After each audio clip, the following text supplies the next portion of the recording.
सुप्रभात बच्चों, कैसे हैं आप लोग। उम्मीद करती हूँ आप लोग अच्छे से होंगे।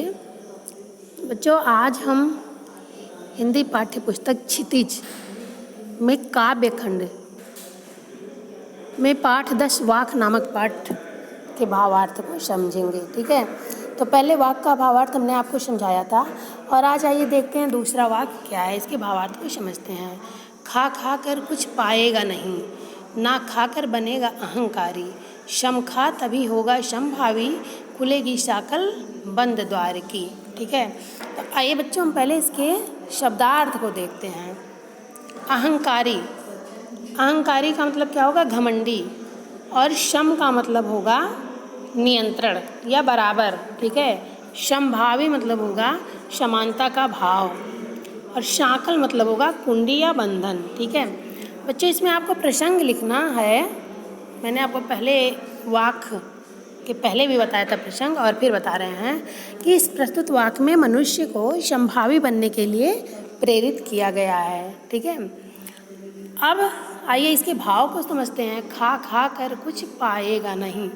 कवियत्री का मानना है कि सांसारिक वस्तुएं खा खा कर अर्थात सुख सुविधाओं का उपयोग कर व्यक्ति को कुछ नहीं मिल पाएगा। ठीक है, कुछ मिलता नहीं है, कुछ नहीं मिल पाएगा, ना खा कर बनेगा अहंकारी। और अगर नहीं खाएगा, ठीक है, और अगर नहीं खाकर अर्थात व्रत तप कर व्यक्ति को अपने ऊपर घमंड हो जाता है। ये दोनों स्थितियां ही सुख नहीं देती हैं। अर्थात यदि व्यक्ति को खाना है तो शम खाए। शम मतलब अंतःकरण था, बाहरी इंद्रियों पर नियंत्रण रखना। ठीक है, शम मतलब सबको बराबर करना। और व्यक्ति जब अपनी इंद्रियों को या मन को वश में कर लेता है तब वह क्या हो जाता है? शम खाकर तभी होगा समभावी। क्या हो जाता है? समभावी हो जाता है। ठीक है, खुलेगी साकल बंद द्वार की। फिर उसे सांसारिक सुख साधन अपनी ओर नहीं खींचते हैं। खुलेगी बंद द्वार की साकल का प्रयोग कवित्री ने बुद्धि मतलब चेतना के व्यापक होने के अर्थ में किया है। हमारी बुद्धि जब व्यापक हो जाएगी तो ज्ञान के नेत्र खुल जाएंगे, फिर मन मोह माया में नहीं फंसेगा। ठीक है बच्चों, यही इसका भावार्थ होगा। हम उम्मीद करते हैं आपको समझ में ज़रूर आया होगा। इसका शिल्प सौंदर्य में जैसे खा खा में पुनरुक्त प्रकाश अलंकार है। ठीक है, यहाँ देखिए खा खा, यहाँ क्या है? पुनरुक्त प्रकाश अलंकार है। खुलेगी साकल बंद द्वार की, इसमें क्या है? प्रतीकात्मकता है। इसमें क्या है? प्रतीकात्मकता है। ठीक है, और भाव सौंदर्य में इन पंक्तियों में व्यक्ति के संभावी बनने के लिए कहा गया है। ठीक है, तभी होगा जब व्यक्ति अपने मन और इंद्रियों को अपने बस में रखेगा। इससे मुक्ति का मार्ग क्या हो जाता है? सुगम हो जाता है। आइए तीसरे वाक के भावार्थ को समझते हैं। सुषुम सेतु नहीं, आई सीधी राह से गई न सीधी राह, सुषुम सेतु पर खड़ी थी बीत गया दिन या, जेब टटोली कौड़ी न पाई, माझी को दूं क्या उतराई। ठीक है, आई सीधी राह से। सुषुम सेत मतलब सुषुम्ना नाड़ी। सुषुम सेत का मतलब क्या होगा? सुषुम्ना नाड़ी।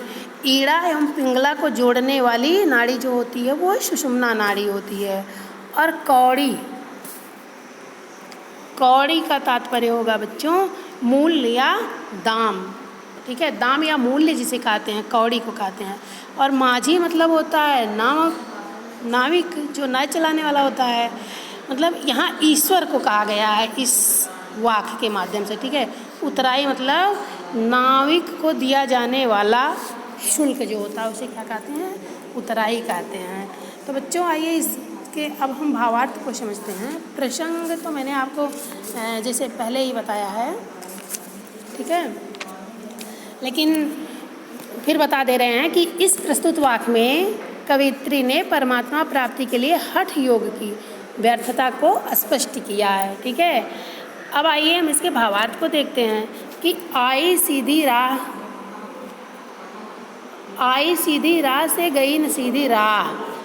प्रस्तुत वाक्य में कवित्री ने आत्मावलोचन की अभिव्यक्ति की है। उनका मत है कि सांसारिक बाधाओं से छुटकारा पाने में व्यक्ति द्वारा किए गए सद्कर्म ही मददगार होते हैं। मतलब जो अच्छे कर्म व्यक्ति करता है वही इस भवसागर से पार करने में मददगार होते हैं। मनुष्य जब इस संसार में आता है तो सीधी राह से, मतलब कैसे आता है, सीधी राह से आता है। उसमें छल कपट के रास्ते विकसित यहाँ होते हैं, वो तो सीधी राह से आता है, और यहाँ उसमें छल कपट के रास्ते विकसित हो जाते हैं और वह भगवान से निरंतर दूर होता जाता है। ठीक है, कौन? मनुष्य। सुषुम्न सेतु पर खड़ी थी, बीत गया दिन आ। ठीक है बच्चों, सुषुम्न सेतु से अभिप्राय है सुषुम्ना नाड़ी रूपी पुल। हठ योग शरीर की 3 प्रकार की नाड़ियों में से एक होती है, कौन? सुषुम्ना नाड़ी। ईड़ा, पिंगला और सुषुम्ना, ये 3 नाड़ियाँ होती हैं। पहले कवित्री ने हठ योग को ईश्वर प्राप्ति का साधन माना, पर ईश्वर प्राप्ति ना हो सकी और उसमें लगाया गया समय सब क्या हो गया? बेकार हो गया, बीत गया दिन, मतलब सारा समय बेकार हो गया। अब क्या है? जेब टटोली कौड़ी ना पाई। इसमें कवित्री ने कहा है कि जेब टटोली कौड़ी ना पाई। पंक्ति का आशय यह होगा बच्चों कि मनुष्य जब आखिरी वक्त में अपने जीवन में किए गए कार्यों का लेखा जोखा अर्थात मूल्यांकन करता है, ठीक है, तो उनमें सत्कर्मों की संख्या ना के बराबर होती है। कौड़ी ना पाई मतलब जो उनका सत्कर्म होता है मनुष्यों का, वो ना के बराबर होती है, उनमें अमानवीय कर्मों की अधिकता होती है। ठीक है, उसने छल कपट से अपने स्वार्थों को सिद्ध कर लिया है। यहाँ माझी, यहाँ क्या है? माझी कोदू क्या उतराई। ठीक है, यहाँ माझी कोदू क्या उतराई। यहाँ माझी ईश्वर है और वह नाविक के समान हमें इस भवसागर से पार उतारता है। नाविक को क्या दी जाती है? उतराई दी जाती है ना, कुछ तो दी जाती है नाविक को ना। उतराई जब वो पार करता है तो उसको कुछ दिया जाता है, उसको उतराई कहा जाता है। ठीक है, पर मनुष्य के पास माझी मतलब ईश्वर रूपी माझी के लिए देने के लिए कुछ भी नहीं है, क्योंकि वह हठ योग के चक्कर में पड़कर कुछ भी अर्जित नहीं कर पाया है, इसलिए वह ईश्वर को उतराई के रूप में क्या दे। ठीक है, तो यही इसका भाव होगा बच्चों। इसमें शिल्प सौंदर्य है जो कि हम देख लेते हैं कि सरल सहज एवं भाषा इसकी क्या है? सरल सहज एवं सुबोध भाषा का प्रयोग हुआ है। अन्योक्ति अलंकार का प्रयोग है। सीधी राह, देखिए सीधी राह, सुषुम्न सेतु और बीत गया दिन। बीत गया दिन, इसमें क्या है? अन्योक्ति अलंकार का प्रयोग हुआ है। प्रतीकात्मकता का प्रयोग है। जेब टटोली, ठीक है, जेब टटोली, कौड़ी, माझी, देखिए कौड़ी, माझी, ये सब क्या है? प्रतीकात्मकता का प्रयोग है। सुषुम्न सेतु में क्या है? अनुप्रास अलंकार है। सुषुम्न सेतु ये जो दिया नहीं है, इसमें क्या है? अनुप्रास अलंकार है। और इसका भाव सौंदर्य होगा बच्चों। सांसारिक बाधाओं से छुटकारा पाने के लिए सत्कर्म सहायक, हठ योग नहीं है। ठीक है, सत्कर्म सहायक है, हठ योग नहीं उसका सहायक है सांसारिक बाधाओं से छुटकारा पाने के लिए। तो बच्चों हम उम्मीद करते हैं कि आपको ये जो हमने समझाया समझ में ज़रूर आया होगा। बच्चों इसे आप सप्रसंग व्याख्या करके ग्रुप में रिप्लाई ज़रूर करिएगा। धन्यवाद बच्चों।